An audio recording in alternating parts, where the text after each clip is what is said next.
Hey folks, Sam here.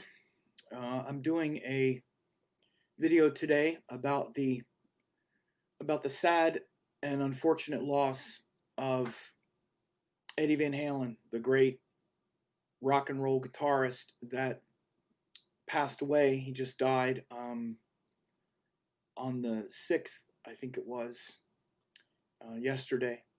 And this is going to be a hard video to get through because um, well, in a lot of ways. It's not easy doing these types of videos where someone who is so um, not just beloved for some abstract reason, but at least for me, someone who really, their influence really touched my life in a way that's not just someone out there somewhere.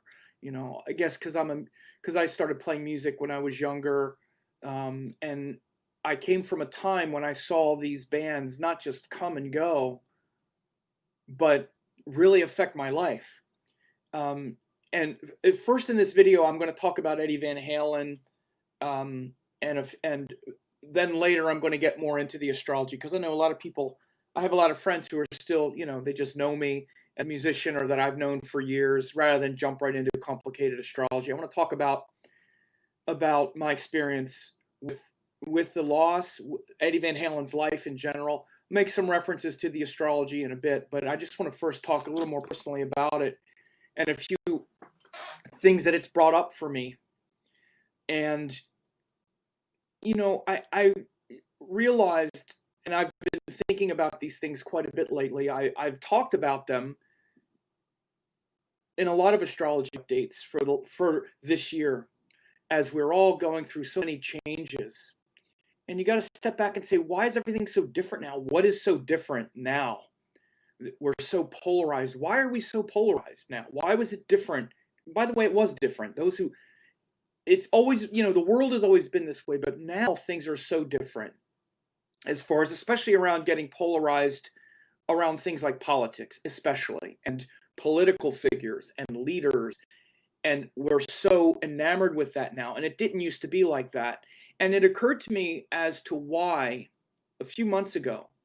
And I started realizing, and I started talking about it, is that one of the reasons is because we used to really share a sort of artistic, cultural kind of commonality, or first of all, there was great art and great music, even 20 years ago, certainly 30 years ago, certainly back when Van Halen, this band, came up in the mid-late 70s and into the 80s.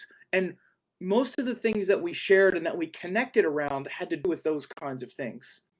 And we weren't tying up our inspiration and our sense of hope and purpose and what excited us and inspired us in these politicians and all this other stuff that we seem to do now.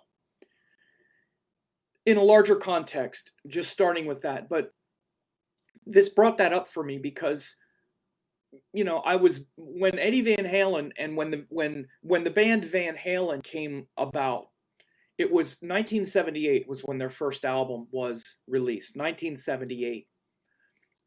It was in the spring of 1978. I distinctly remember it. I remember life well before Van Halen. I remember when Van Halen came onto the scene. I was in 10th grade. And it was a magical time at that time. I really grew up at a time, and I'm so fortunate to where I saw these bands not just start, but I remember before them. I remember before anyone ever heard of Van Halen. I was in 10th grade, and there was all this other music that was there.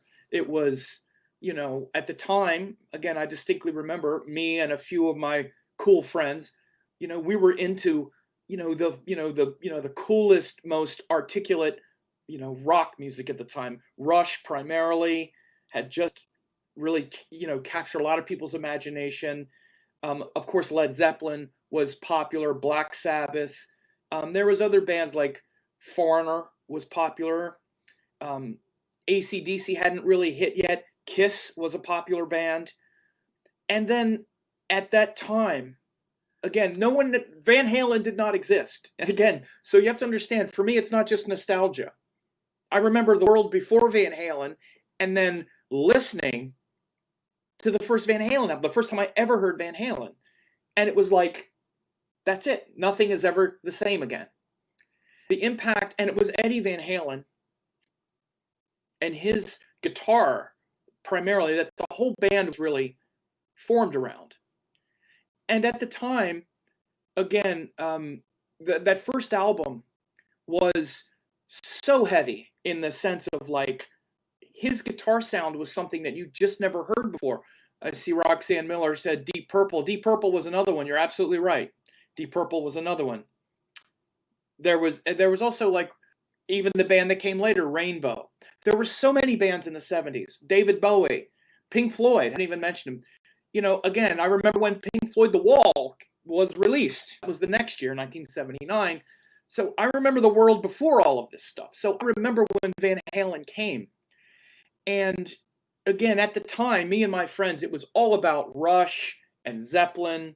Also really like Genesis, Emerson, Lake and Palmer, that kind of theatrical rock. Also, I really liked, there was a band still well known called Blue Oyster Cult. And other, you know, Pink Floyd, those kinds of bands. And then we heard Van Halen. And the first song that was played on the radio, I believe, at least the first one that I heard that really made an impact was Running with the Devil. That was the first song on that first album. And no one had any idea what was about to happen, man. But you just hear that first Van Halen album starts with that sound, that boom,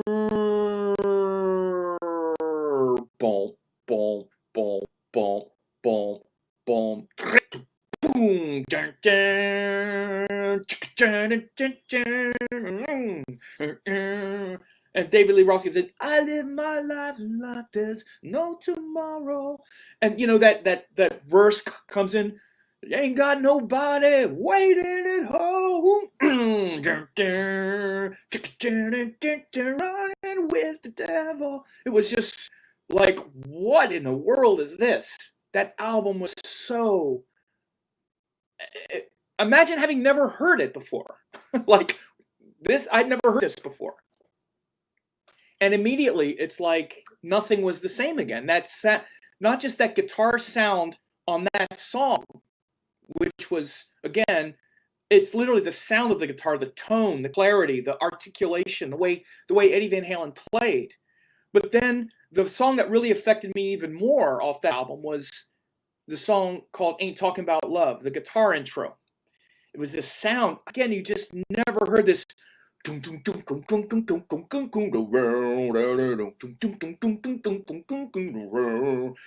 was like, what in the world is this? What is he doing? Just this heavy, I mean, I was obsessed, this flanger on it. I mean, you just never heard anything like it before. It's not even hard to play, actually, that, you know, that intro.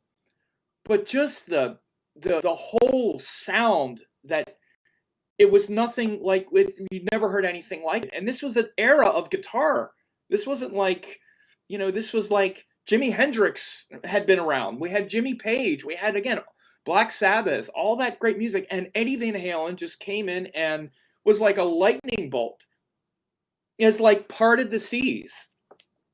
In the middle of that era, with that much incredible heavy rock music, Van Halen came, and particularly Eddie Van Halen, came and just destroyed the competition.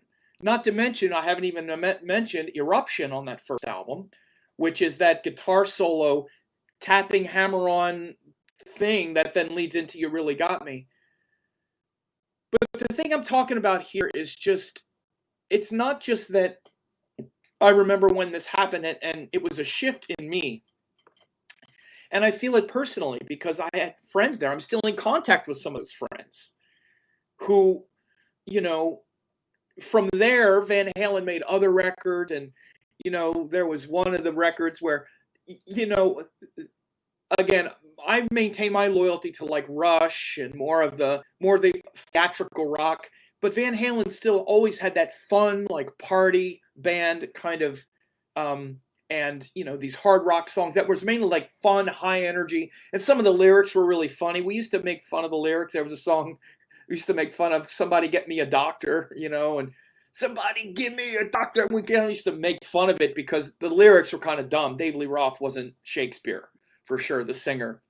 In the end, it was like, somebody get me a shot, it was just like stupid. So making fun of the lyrics, but the guitar in that was like every song, every Van Halen song had this ripping guitar in it, no matter what David Lee Roth was saying, So there's so many points where Van Halen, and especially Eddie Van Halen's guitar playing came and just shifted my world, And this other thing that I just want to say about that era, about that time, and this is the part that I started saying at the beginning, that many of us who lived through it, not just musically, but the music for sure, my great lament, if I'm really sad about anything in this world that we live in now, is we don't have that anymore. And it's not disputable. We just don't have that kind of like great music. Even rock music, pop music, R&B, even disco, everything. There was a standard at that time. All of the music at that time was good. That was the standard. If it wasn't well written, somehow you just couldn't get played. But there was something else. And one thing that we've really lost, and it's hard to convey this to people that didn't live through something like that, especially in this day and age. Anyone who was born after 1990 or even in the mid 80s or something, they don't understand something. If you were born and you grew up with the internet, there's something you don't understand about what it was like before. It's not just information and all that stuff, but it's actually this thing called magic and mystery. Mystery. Do you know what music was back then? It was this incredible music. Like you'd get the Van Halen album or the Kiss album, and that's what you had. There were magazines. I used to get magazines. There was a magazine called Circus. There was another one called Cream. But other than that, you didn't know anything about these bands. You didn't know anything about these people. You had the recordings. You listened to them. And you saw their pictures, the rock star pictures, maybe in a magazine or on the album. And all the rest was your imagination. So much of the rest was your imagination of what they were like or what it was like or what they were doing. And it's the mystery that made it so magical. The reason those bands in that time was so magical as well, not just because the music was good, but because it was left to your imagination. If you wanted to see them, you had to go to a concert and see them. But even then, they were like this big on a stage. But there wasn't the thing like we have now with the internet. We're inundated with everything. We're oversaturated. Everything is oversaturated. There's no more mystery. And because there's no more mystery, we think we got it all figured out. I know everything now. Back then, it was more innocent. And in a good way, this type of thing refers to it. And it's something that I don't know if it'll ever be captured. Maybe it's captured in other ways. And I think part of it is captured in astrology and why I love astrology so much, and maybe why so many do. Because it's a mystery that we're trying to unravel. We're trying to unravel the mystery.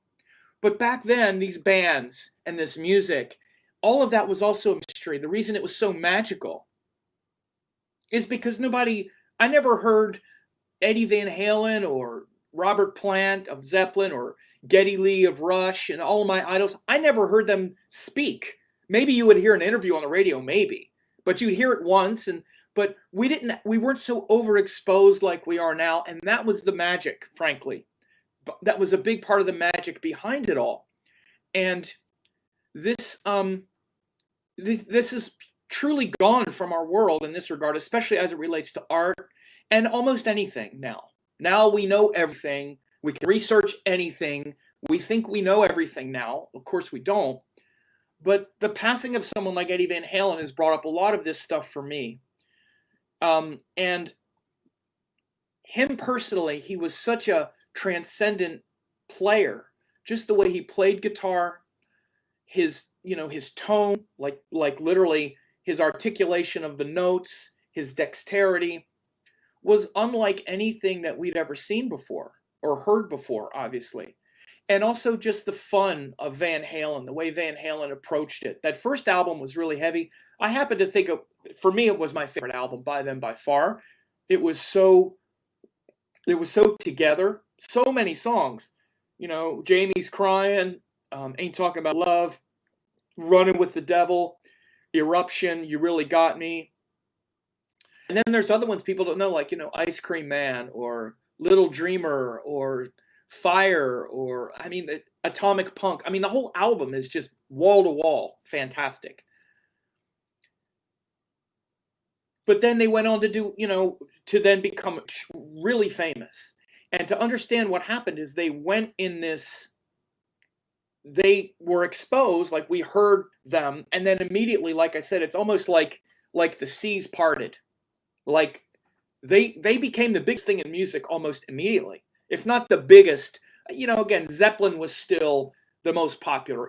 Aerosmith was still really big. Kiss was really big. But they kind of jumped right in there, like right underneath the iconic bands. Van Halen cut right to the front of the line immediately after that first album because it was so transformative. And Eddie Van Halen especially plopped down in the middle of, the guitar playing gods immediately, like no one else ever or since, I don't think. Like no one else before or since. His genius, his ability to play the instrument was just incredible. And, one of the things I said, recently on an update yesterday when I found out that he died was, Van Halen wasn't the kind of art theatrical rock like Rush and Zeppelin and, some of the other ones, or, the bluesy rock, even like, the Rolling Stones. The Rolling Stones released the album Some Girls, transformative album in 1978. So again, this was all happening at the same time. Zeppelin, Stones, Rush, Aerosmith. I think Aerosmith released Rocks either the year before or that year. Maybe they released Draw the Line. I think Draw the Line was 79. But this was all happening at the same time. This was all current. 1978 was also the year that the Cars came out. Again, I remember when nobody ever heard of the Cars. The Police, 1978, same year. I remember when nobody ever heard of the Police. I remember when all that new wave and ska influenced pop, reggae, new wave started. I remember the world before it, and I remember how it changed after. B-52s and all came. I think that was 79.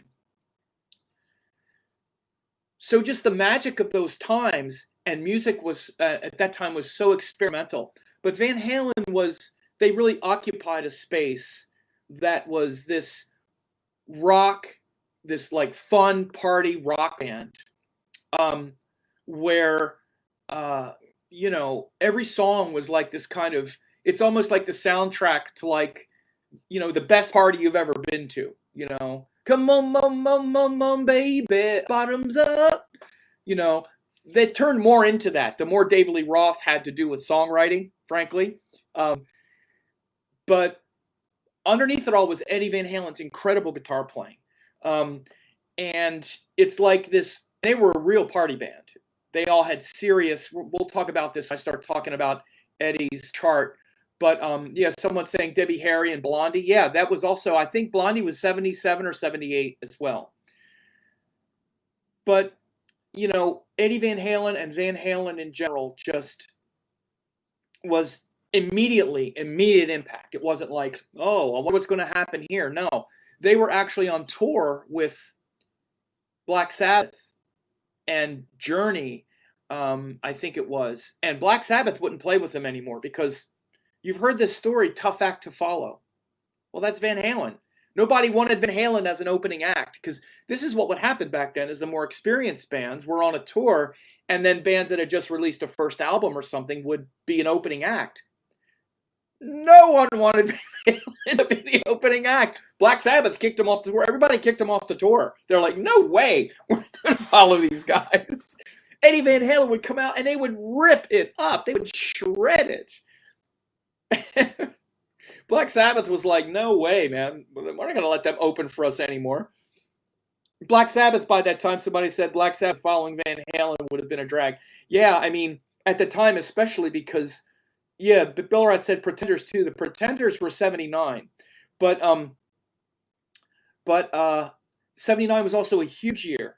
Actually the Pretenders came a little early, but they got the notoriety I think in 79 a little bit more. But the but the thing is that Black Sabbath was kind of on their last leg with Ozzy Osbourne at that time. They needed some new blood. Ozzy quit not long after that, and then they brought in Ronnie James Dio, which was a real shot in the arm. Then they made the Heaven and Hell album, I think, in 1980, and really give them a shot in the arm.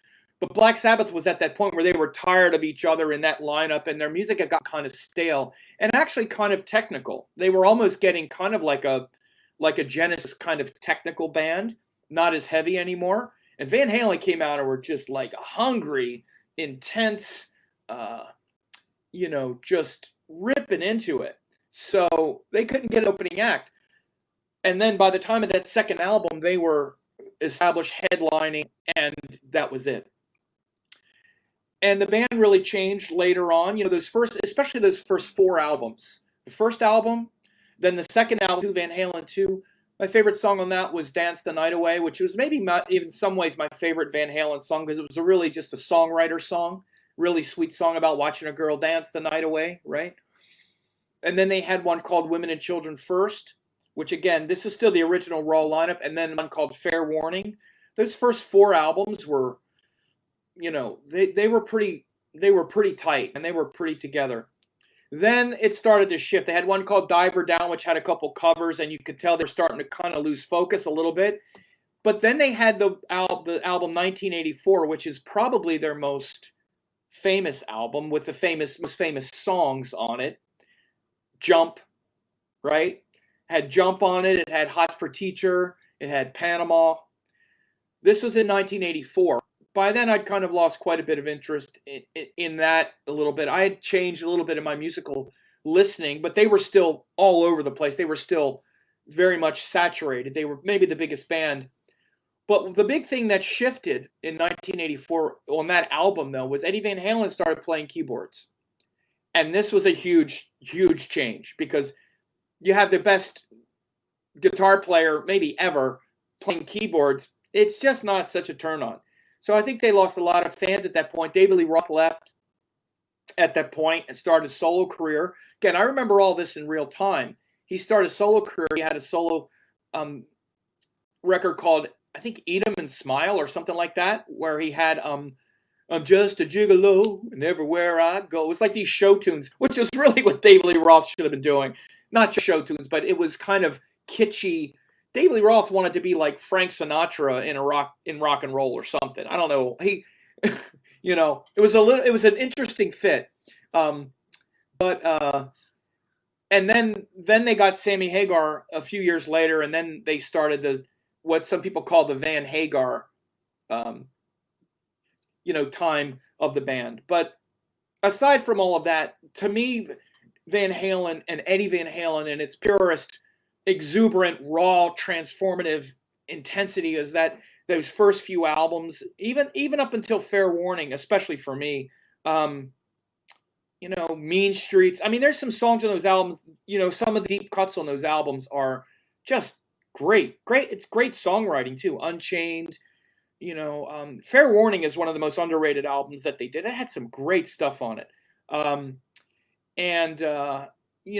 But so sad that he died. And I'm going to get into this. Chart here, so we can start looking at this astrologically. Let me take a little drink here.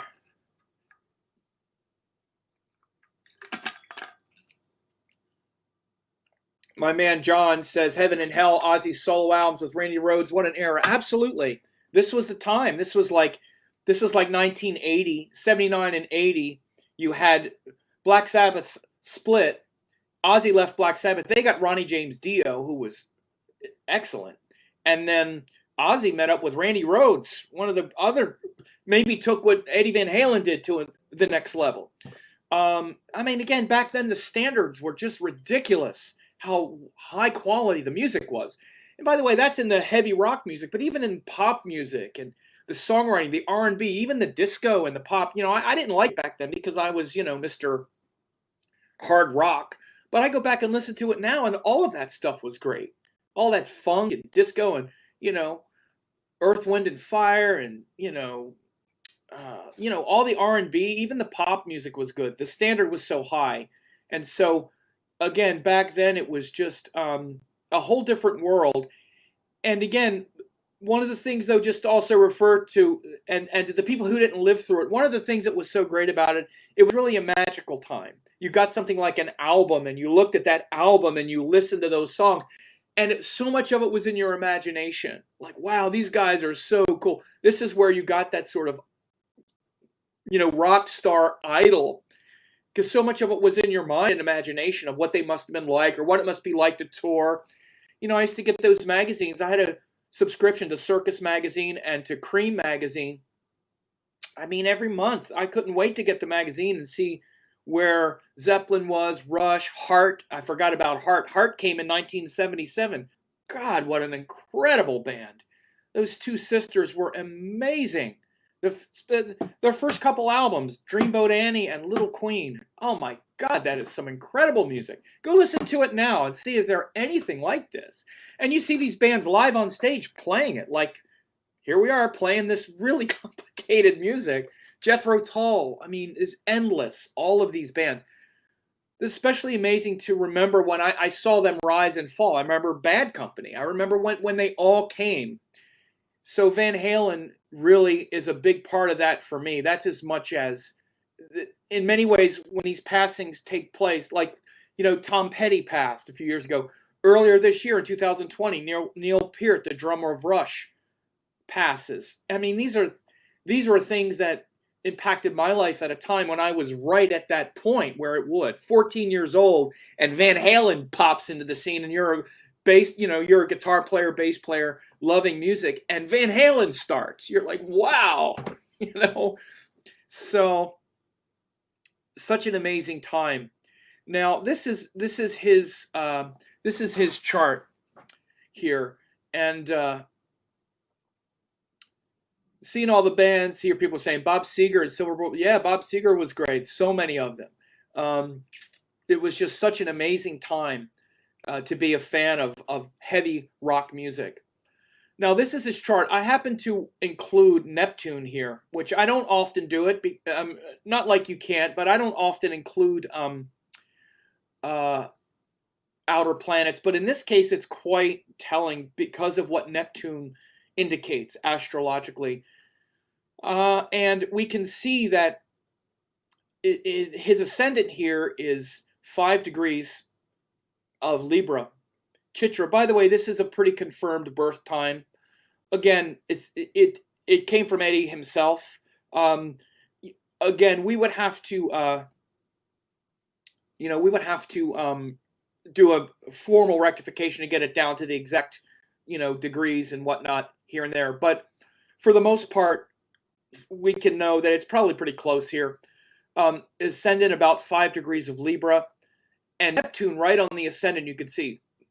And again, Neptune, especially for an artist, is really that planet. It's really that planet, that outer planet of like imagination and whatnot. Neptune is really what connects us to the world of like illusion and magic and it like dissolving boundaries and stuff. It's also the planet of, again, in Western astrology, and I've seen this again, that sort of especially if it's really close to a natal planet, you can look at outer planets like this. Again, I don't always do it, but if I'm, looking at something in particular and it pops up, I'll notice. But it also can do with things like drugs and escapism, escaping into some world of the imagination in the realm of fantasy, in the realm of that idyllic beauty and creativity, which could be great for an artist. Or I shouldn't say or, it's often or perhaps escaping into things like drugs and alcohol and other kinds of things. So having Neptune right on his ascendant, again, the ascendant is also our identity, our physical body. Neptune, again, can make it where we're not so embodied or we're not paying so much attention to our body, which if we abuse our body when we're younger, can come back to get us later. which happened with Eddie. And this is the part that's hard, because it's hard to know that this amazing guy lived a very hard life for many years. He had a cancer diagnosis even back in 2000. He was declared cancer free in 2002. But then he had been battling another kind of cancer since about 2014. Had hip replacement surgery because of the way he jumped around a lot on stage. Says he'd been smoking and drinking since the age of 12. It's sad to think that he's been fighting cancer for the last 5 years. Just very sad, to think that. So let's see here. So if we go back and look at if we just read the chart here, we have this Libra ascendant, 5 degrees. Neptune is right on the ascendant. And a few things really jump out. We have Saturn in the first house, which Saturn for a Libra person is what's called this Raja Yoga Karaka. Raja Yoga means a very powerful royal indicator of achievement, accomplishment. For a Libra person, it gives them that capacity to really, concentrate and work hard, and to be, humble and, really enjoy, hard work and things like that. And this, you see, it's right in his ascendant.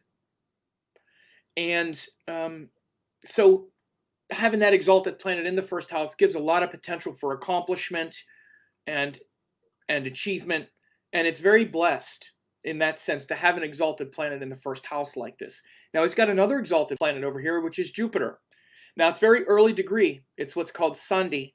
And it's barely in the sign of Cancer, but it's very close to the exact exaltation of his own placement, right? It's almost exactly 5 degrees. So again, Jupiter's exalted exactly at 5 degrees Cancer. It's very close. It's very highly exalted Jupiter in the 10th house of career, again, which is also status, recognition, and notoriety and things like that. But you have to remember that for a Libra person, Jupiter also rules the 3rd and the 6th house, which are difficult houses, which I'll get to in a minute. Once I get to being more specific about the karmas, but just to go over the chart in general. So again, his ruling planet now, because he's Libra with exalted Saturn, is Venus. It's in the 2nd house in the sign of Scorpio. Again, Scorpio is also about, and also the 2nd house is about finding your voice, self-expression. People overlook this part of the 2nd house. Many times people who have a good singing voice or like to sing, it's about speech. But other kinds of self-expression as well, like creativity and artists will often have a very strong connection to the 2nd house, because artists, that's how they express themselves, through their own values. What do they value? It's not always the speech, how we express ourselves, right? An artist expresses himself through their art as well. So again, having his ruling planet in the 2nd house shows how important self-expression, especially in accordance to his values, were to him. So again, the ruling planet is always important because it shows where our energy and attention goes to try to find ourselves, our unique self in this lifetime. So for him, it was through self-expression, through his art and his creativity, because again, a Libra person is very driven by beauty and creativity. It also shows how important his family was to him. He played in the band with his brother. His brother Alex was the drummer. Later, he played with his son. Wolfgang, was the bass player in the band later. Family was key, was very important to him. He wound up marrying Valerie Bertinelli, which is probably the only thing I really envied him for, to be honest. No, I envied his guitar playing skills, but it was just kind of like another thing. It wasn't like I didn't want to be Van Halen or be like Van Halen, but I wanted to marry Valerie Bertinelli. No, but they were, he was married, and his, family was very important to him. Something else here, though, especially if we take Neptune out of there, but even if we keep Neptune, which would be considered a malefic, this Lagna Lord is also hemmed between Saturn and Rahu. So this Venus ruling planet is in the second house, but it's hemmed between Saturn and Rahu, which means this shows stress on the body. Again, notice these things, those who study with me, that every time you forget hemming. I'm saying this to my students. We have a couple other hemming going on here, and I'm always looking at hemming. This Papakartara Yoga on the second house and the second lord. I'm sorry, and the first house lord and the eighth house lord. Venus doesn't just rule the first, it rules the eighth. So it's hemmed here between Saturn and Rahu. So again, it shows all that creativity, but it also shows how maybe being tuned out and abusing his body and whatnot it shows the potential to do that, but it also shows how he's going to pay a price for it. Because he doesn't innately have a very strong constitution. It might look like it, but he doesn't innately have such a strong constitution. I would bet David Lee Roth did 10 times I don't know. I think Eddie partied a lot. Maybe, I shouldn't say he did more drugs. They all partied a whole lot. But David Lee Roth, most of them are still healthy. And Eddie, it wore him out. I think it wore him out really early. All the smoking and drinking. So his body, you would be able to see by this Papakartara Yoga on the Lugna Lord, on the Ascendant Lord, that all that partying and stuff was going to hurt him. Hurt his body maybe more than others. So you could see he had cancer in 2000. He was only 45. He had part of his tongue removed from cancer. And again, many times that comes from things like tobacco smoking and things like that. Tongue cancer, lip and tongue cancer often comes through smoking, one of the biggest things. So aside from that, there's a few other just gigantically powerful creative yogas. This rockin' fifth house. Look at this fifth house. The ninth and 10th Lord in the fifth. Folks, it doesn't get much more than that for someone who is a creative genius making a living at it. Ninth Lord in the 10th with the ninth Lord. I'm sorry, ninth Lord in the fifth. One more time. 10th Lord in the fifth with the ninth Lord. This is a powerful Raja Yoga for career success, especially in a creative field or something that feels rewarding. And Mercury is also the ninth Lord, which is about being an inspiration, literally being like an idol, being a guide, being someone that we worship and look up to. Those of you that have heard me speak, and certainly my students have heard me say many times before, that you can't just look at the ninth house as it's not just religious figures and all this, because most people aren't religious, and most of our early authentic religious figures are people like these rock stars and these things that these people we idolize and that we like worship. That's ninth house.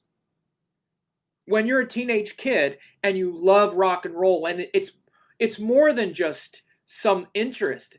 You know, it's your hope, it's your inspiration. It's like the world sucks, but there's people. There's this awesome music and these guys getting up there and playing and singing about this stuff. It's not just like some interest. In some ways, it's your whole life, man. It's what gets you up in the morning. It's what gets you excited. It gives your life meaning and purpose. Even if you don't think you're going to be a musician, just the fact it's what inspires you, like this music. At least it used to be. And again, I come from a time when that's what it was. I don't know what it is now. It might not be. But it used to be that. Because in some ways, frankly, we had people that were worth looking up to. You had David Bowie, you had Rush, you had Van Halen, you had Zeppelin. You had these people writing this music that was worthy of our devotion, right? Because it was great stuff. And so ninth house is really definitely... some of it was this, this idolizing and this, where he was someone that really gave us hope and inspiration. So many people's first gurus are these musicians and celebrities. Again, think of all of our celebrity culture and how people worship celebrities. It's nothing short of worship, right? Now, unfortunately, we worship these dopey politicians. Again, this is to me the biggest thing that hurts my heart when I see is people subjugating this thing that could be so beautiful. But for me, when I was growing up, even in my 20s and 30s, I was still inspired. And if I wasn't worshiping them, but if I was inspired to connect with something that was actually beautiful and inspiring and creative and beautiful. Now people are inspired and preaching the gospel of this nonsense politics stuff. Back then we were preaching the gospel of, like, not partying necessarily, but of this great music and these things that really were inspiring, and they were actually beautiful and uplifting. And these were the common references that we circulated around. Now our common references, again, are all these things that are political and stuff that's not really worthy. It's not worthy of it. So, but his ninth and 10th house Lord joined right here in the 5th house of being creative and of finding your heart's desire. The 5th house is your passion. That's why it's the house of children.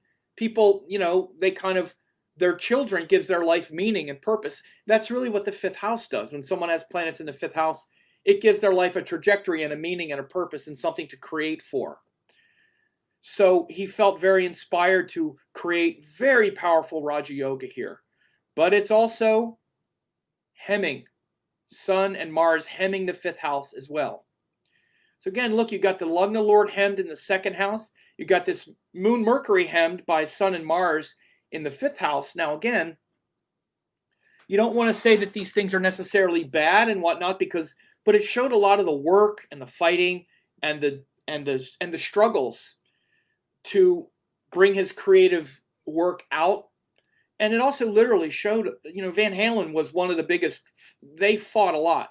They argued a lot. They're notorious for also fighting with other bands a little bit.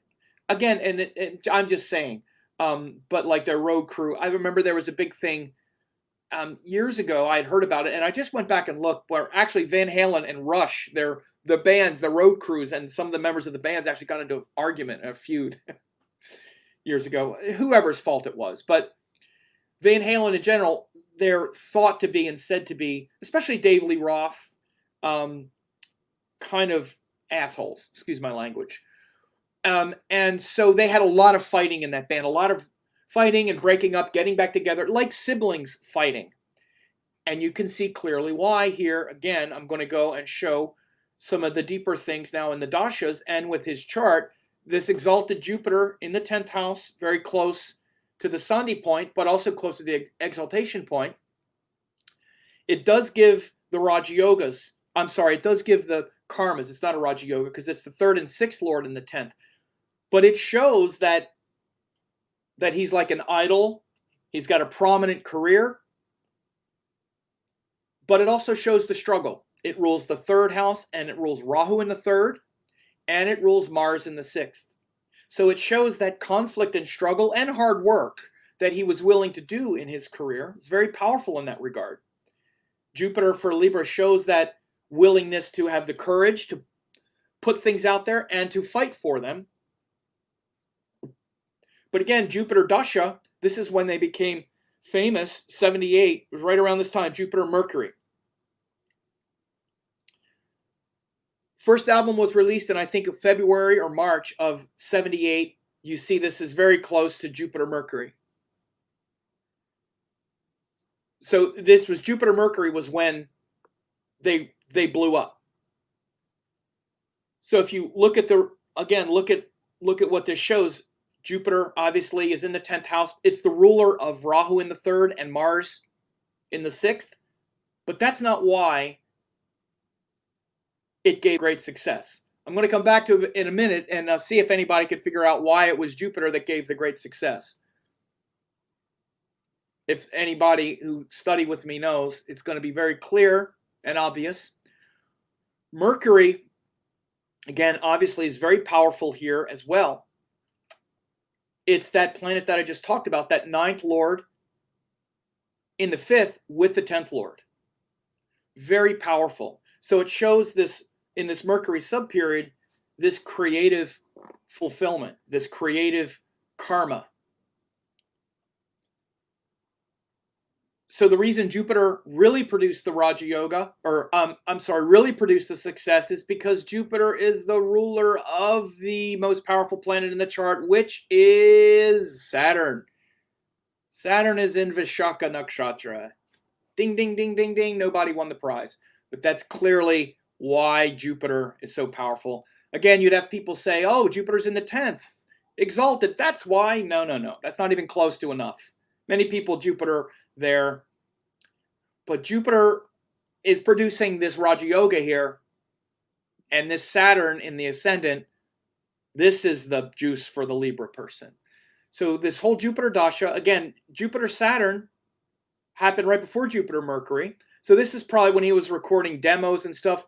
One of the things that happened is Gene Simmons actually tried to hire them. Gene Simmons knew Alex and Eddie Van Halen a couple of years before anybody else ever heard of them. He had them play on his demo and stuff for songs that wound up being on Love Gun. See, 1975, they were like 20 years old. So they were kids. Gene Simmons heard about them and tried to be their manager and stuff. And they waited a little bit, right? But again, you can see in Jupiter Saturn, this is when they started meeting all the people. This was when they were actually recording the album in Jupiter Saturn, doing all that hard work, right? Because Saturn is also ruling all this stuff, writing those songs. In Jupiter Saturn, they were all doing all that creative stuff, right? And then Jupiter Mercury, bam. Mercury's the 9th lord. It also, this is one of the most important things. I know this because I had my Ketu Dasha as well, but this Ketu is also very powerful up here. Okay, this Ketu is very powerful, and it's powerful because it's not interfering with anything. There's nothing else going on with it. Mars is aspecting it, putting a one-way aspect on it. But in general, this Ketu in the 9th. Remember, I'm talking about how Van Halen was such an idolized person. And like idolatry is 9th house and Sagittarius. Make no mistake, idolatry, again, like religion, religious fervor, religious worship, that includes rock stars or anyone we idolize, is 9th house. This K2, what K2 tends to do, especially when it's this powerful and it's getting produced by a planet that's this powerful, is it just puts you in a place where, again, K2 is very fast, and all of a sudden, this karma, you step right into something that that is like fated. I mean, fated like nothing else. Eddie Van Halen it's probably the reason he never signed with Gene Simmons. I've often wondered to myself, now it's coming to me now, but I'm like, how did Eddie and Alex Van Halen, Gene Simmons was like God at this time. I mean, Kiss was the biggest band in the world.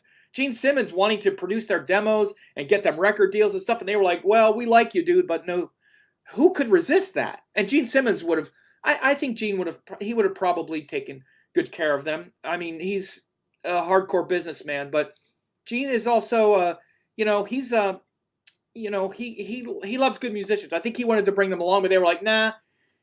You have the feeling that Eddie Van Halen knew, when you look at this stuff, that he knew he was going to blow up at some point. He wasn't like, okay, give me the first opportunity, I'm going to chomp at the bit. Even Gene Simmons trying to help him out, he was like, I think I'll wait. We're still writing some songs. We're still doing this. He knew inside there's this Ketu in the 9th house. He's got Ketu in the 9th, where what's going on with wherever Ketu is, we have this past life understanding. Maybe the karma hasn't ripened yet, so he hasn't become an idol yet.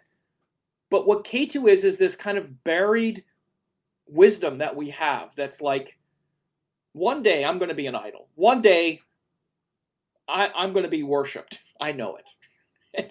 And he was like, not yet. Right now we're working on some tunes and, one day. And it happened. It's like, there it is. Yeah, I knew this was going to happen.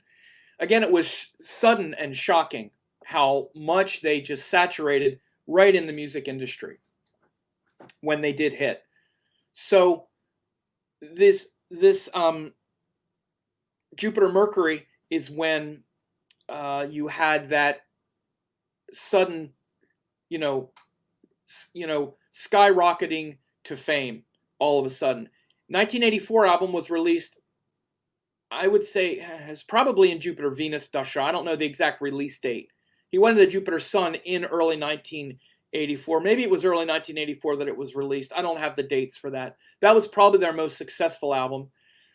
The Jupiter Venus shows he would be at the height of his success during this time. This 1981, yeah, this I remember this very well. I just graduated high school. I mean, this was when they made all those albums that I was talking about.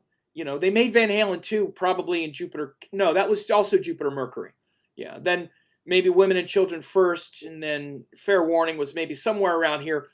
But they took some time off. Then there was Diver Down. They were just kind of like rock stars touring. Their creative thing kind of dropped off in Jupiter Venus a little bit, I think. It was more like living the life of luxury. And then probably around the end of it is when they recorded 1984. And Eddie started playing keyboards. So that's the thing that I would say here about this Jupiter Venus, because I was wondering what this shift would have been. And here's what it is. Because again, Eddie Van Halen was known as this guitar god. And again, at some point, it would seem like who wants to just be known as that forever? But underneath it all, he was an artist. And he wanted to expand. And by the way, at this time, I remember distinctly, because I also got very into keyboards, keyboard synthesis in the early 80s greatly advanced. Before that, you had to know how to program and turn knobs and stuff. And the synthesis, the solid state computer synthesis in the early 80s, someone just said 1984 was released January 9th, 1984. Okay, so it was right before Jupiter's Sun. I had a feeling, yeah. So it was done, it was really hatched in Jupiter Venus. Thank you for showing me that. But what happened is in the early 80s, computer synthesis really became more modular, and solid state computer synthesis greatly advanced the ability to play synthesizers. Again, everybody could play the keys, but the sounds like on Moog synthesizers and those old synths, you really need to know how to turn these knobs and all this stuff. By the time you got into early 80s, companies like Roland and Korg and Yamaha especially had developed a lot of presets and modular preset synths. So it was much easier to get a synthesizer and bring up cool sounds, for lack of a better way to put it. You didn't need to spend a year learning how to turn the knobs and program the keyboard like you needed to, like in the late 70s. So this technology in synthesis in the early 80s, I'm sure, is a bit of what drew Eddie to play a lot of keyboards. So you can hear it. And the keyboard sounds actually on 1984, they're very good. He did an excellent job, of course. He's a great musician. It never didn't turn me on because I didn't want to hear Eddie Van Halen playing keyboards. But the sounds were really good. The execution, the songs, it was very good. He did a good job. Fantastic. That's also the album, again, that had Panama on it. So there was a lot of great guitar playing on it as well. But then the band really changed. This was in Jupiter Sun, I guess, and then probably by Jupiter Moon. This is probably when Dave Lee Roth left the band, and by the time of this Jupiter Mars is probably when they had Sammy Hagar in, and they released that album, that next Van Halen album, what they started calling Van Hagar. And that was they started a whole new successful chapter of their band at that time. So you could see Jupiter Moon at the end of 84, probably into 85 and whatnot, is when they had a split with Dave Lee Roth. Again, Moon is the 10th Lord, and it's the ruler of Jupiter. Again, that 3rd and 6th Lord. See, the Moon is the ruler, which shows that perhaps the arguments and whatnot shows the break and shows a new coming together, because the Moon is still the 10th Lord with the 9th Lord in the 5th. So again, the thing to understand about this chart is it is just chock full of what you would expect to see someone who is a major artist, career, with major career success, major talent. And again, we're not just talking about a little bit of success. We're talking about sustained and beloved figure for decades. I mean, we're going back to 1978 here. He just died in 2020. That's 30 years of being recognized as maybe the best at what you've done. And also just beloved. Just Eddie Van Halen, again, one of the things about him as well is just always a smile on the face, that kind of carefree fun, like, jumping around, smiling. I mean, like, pulling off the most impossible. He's like running around on stage. You watch their concert videos, and it's ridiculous. He's running all around, sometimes with a cord plugged in, back playing these licks where he's just like, and you're like, I couldn't play that if I spent 20 years and just stared at the neck.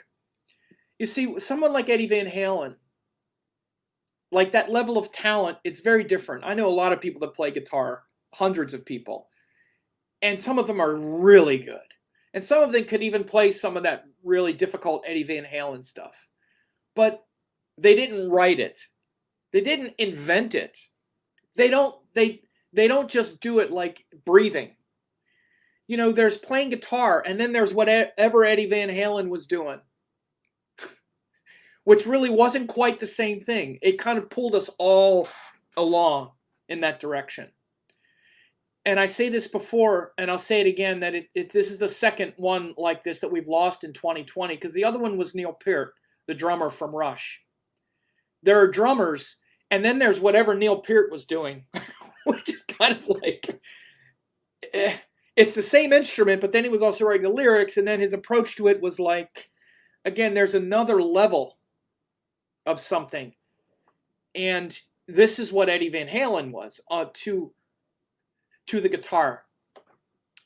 And some of this sadness of his passing, which is the part I'm kind of avoiding getting to because it's very sad to talk about. But we can see that he did start to develop illness that said, well, in April 8, let's look at his kids. He did have, like you could see that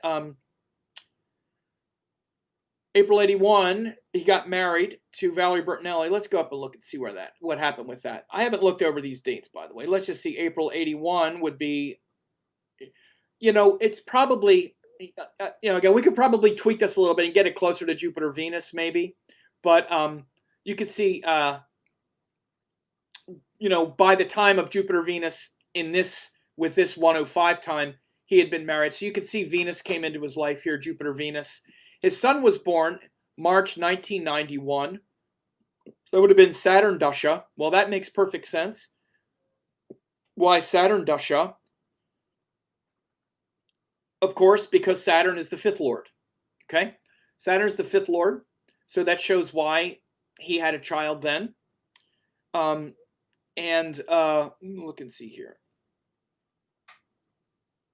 Oh, the other reason why you could see Jupiter Venus. Jupiter, okay, so if it's Jupiter K2, I'm just looking here. Yeah, so Jupiter shows another indicator for marriage because it rules the fifth lord. But, this Venus coming right here is probably, this is a strong indicator for getting married shortly after that. But then we see that the child here, 1991, Saturn rules the fifth lord here, or Saturn is the fifth lord, very clear. Again, these harmonic charts are not really rectified, so I'm not going to get into them too much. But we start looking at some of the difficulties with his, again, receiving treatment for tongue cancer, 2000, been Saturn Sun or Saturn Moon. Again, he goes into Saturn Dasha, and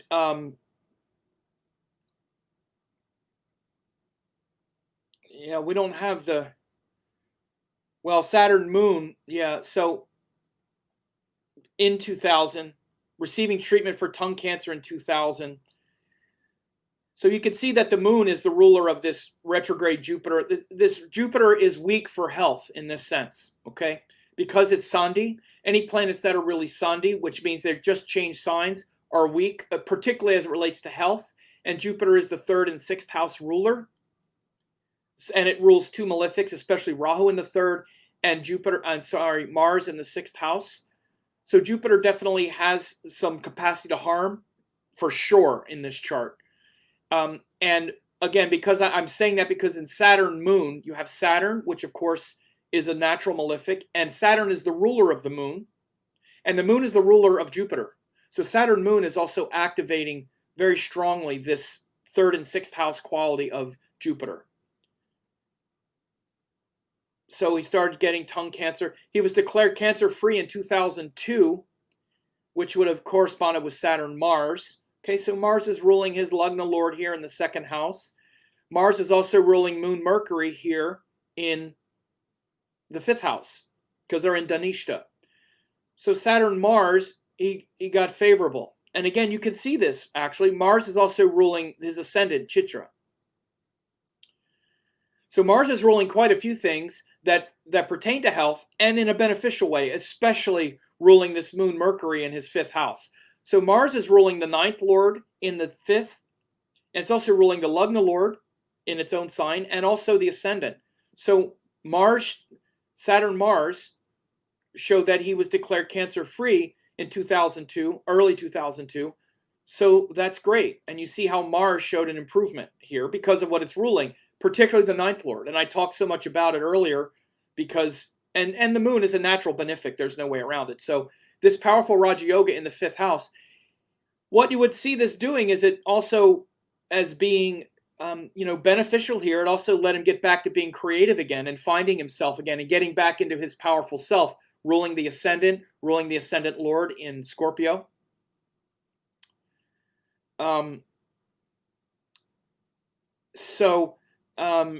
We look at 2019, he revealed that he'd been secretly battling throat cancer for the previous 5 years. Now this is where it's just devastating, man. Devastating.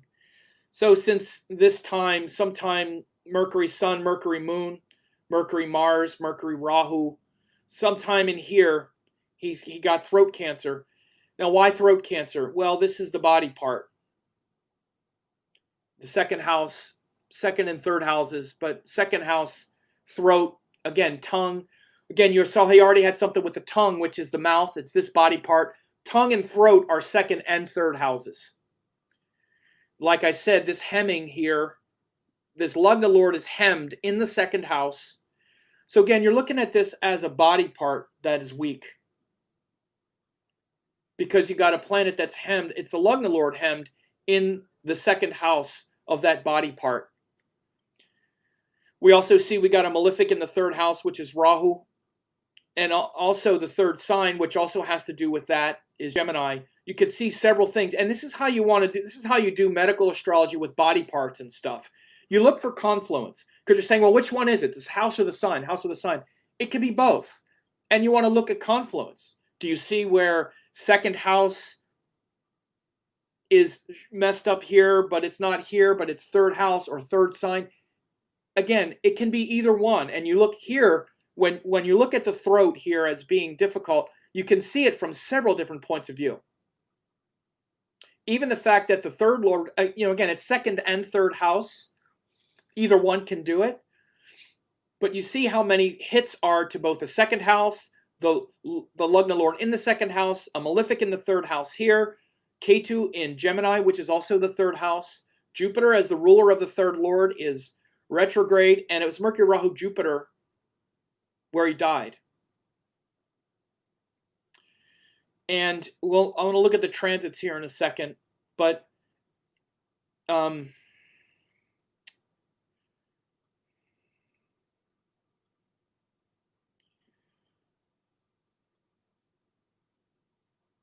right, so you can see that he went into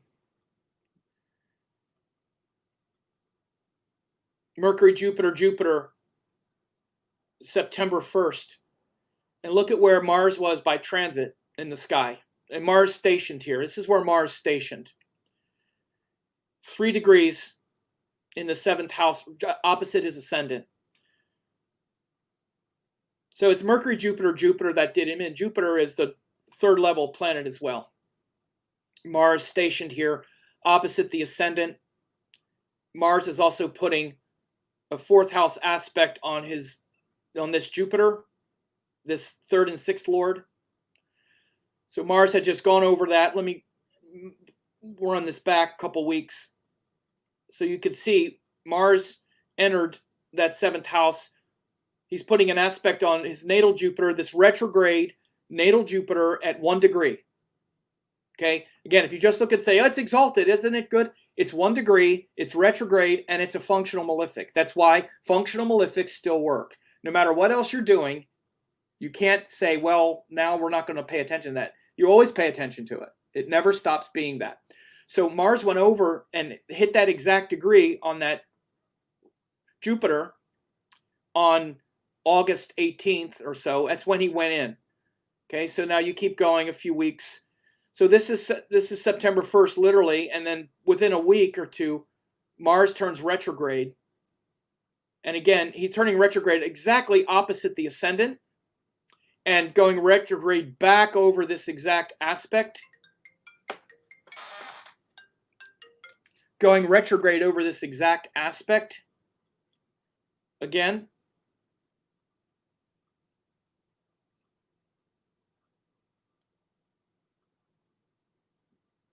See this like retrograde here, 1 degree. It's about a half a degree. This is the 29th.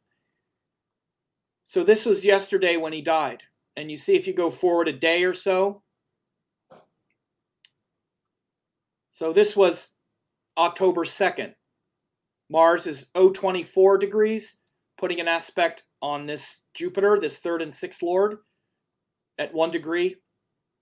You see that aspect by transit? Very powerful. And it keeps going, goes back into the 6th house.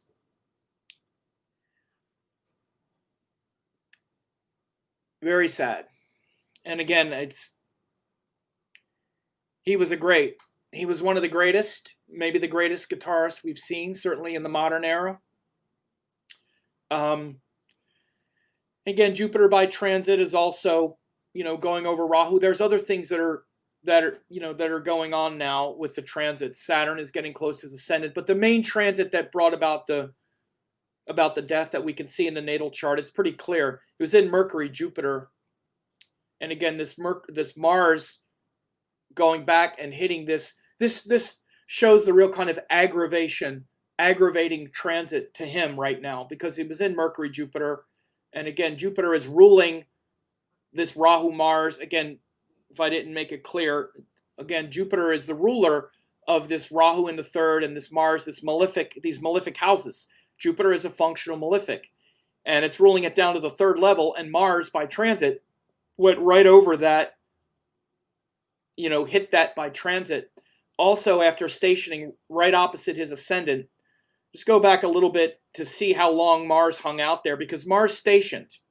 So if we go back, we could see this is August, Mars went in there, and then Mars stationed around the ascendant. This is, again, September 1st. Look at how close Mars stays to about 3 degrees. It goes up, 359, 344. For like 20 days, Mars is sitting there almost exactly opposite his ascendant. It's just stationing there, right? And so you see the tendency of Eddie Van Halen to bring about his own health problems and the cancer and all that stuff. His constitution was weak with that ruling planet Venus already in the 2nd house, which shows a susceptibility to drugs and alcohol problems and things like that.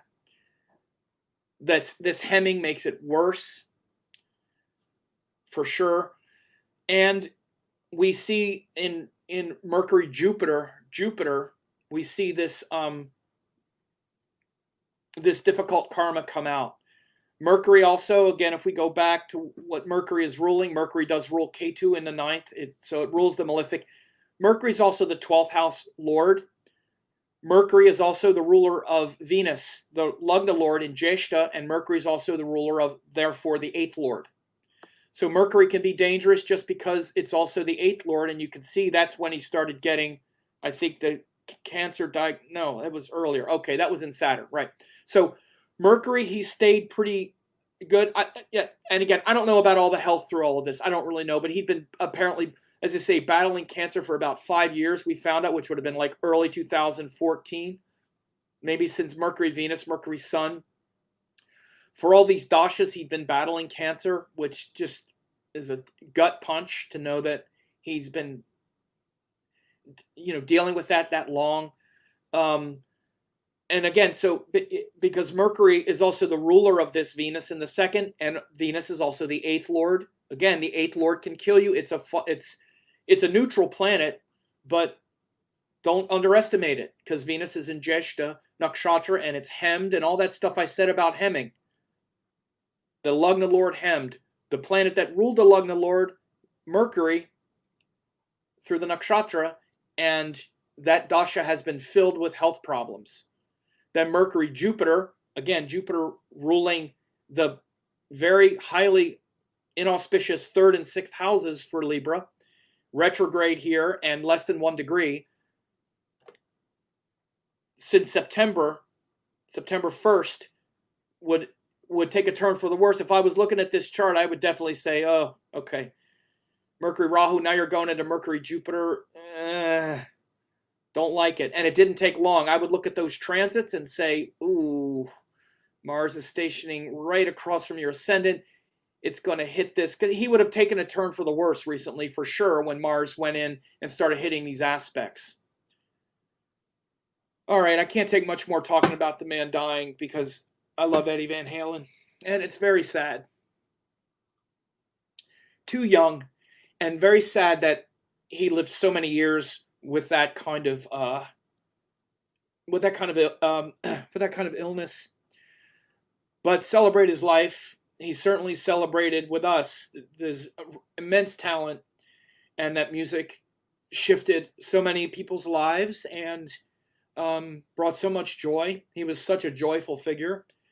And may his soul rest in peace, and his family and everyone feel peace at his